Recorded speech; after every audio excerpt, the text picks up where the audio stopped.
রাজগীরা আটা নিয়ে নিয়েছি কিছুটা, আমি গোলা রুটি করে দেখাবো। এক বাটি আটা নিয়ে নিয়েছি, রাজগীরা আটা নিয়েছি, ব্রততে যেটা খাওয়া হয়। আর একটু আলু আমি এর মধ্যে ঘষে দিয়ে দিচ্ছি। একটু আদা লঙ্কা আমি বেটে নিয়েছি, কাঁচা লঙ্কা আর আদা এর মধ্যে দিয়ে দিলাম, সঙ্গে পরিমাণ মতো সিন্ধু লবণ দিয়ে দিলাম। এবার এটাকে আমি গুলে নেব, আর একটু অল্প করে কসুরি মেথি দিলাম।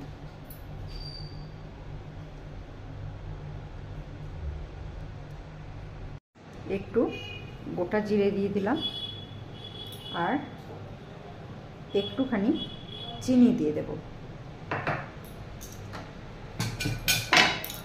কিছুক্ষণ এটা ঢাকা দিয়ে রেখে দিলাম।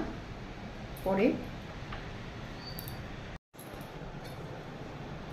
15 মিনিট হয়ে গেছে, গ্যাসটা আমি জ্বালিয়ে নিয়েছি। এবার অল্প একটু করে তেল দেব তাওয়াতে।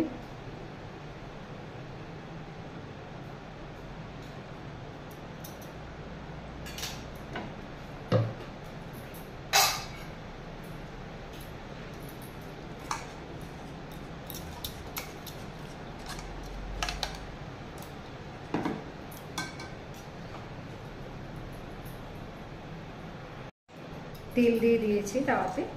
এবার ব্যাটারটা এক হাতা করে নেব আর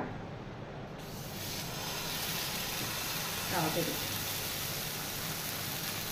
যারা ব্রত করেছেন, যারা রাজগীরা আটা খান, যে যা আটা খান সেই আটা দিয়ে এরকম গোলা রুটি বানিয়ে নিতে পারেন।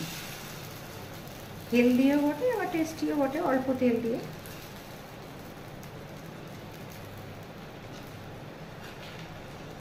রাজগীরা আটার গোলা রুটি।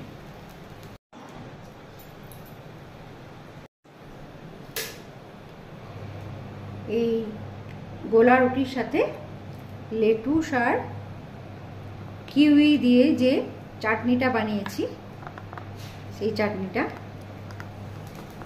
অসম্ভব সুন্দর লাগবে খেতে।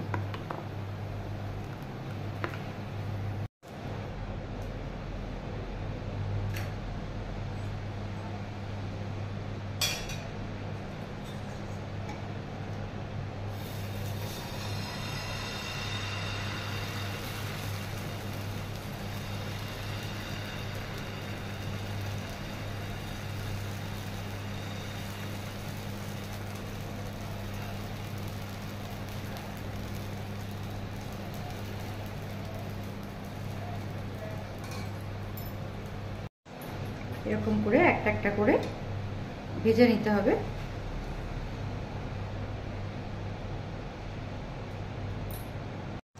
রাজগীরা আটার গোলা রুটি আর কিউই আর লেটুসের চাটনি খেতে অসাধারণ টেস্টি এবং হেলদি। যে কোনো উপোসের দিনে, ব্রতর দিনে খাওয়া যাবে। যদি ভালো লাগে তো আমাকে লাইক করবেন, কমেন্ট করবেন, শেয়ার করবেন, সাবস্ক্রাইব করবেন চ্যানেলটাকে। ভালো থাকবেন সবাই। Thank you.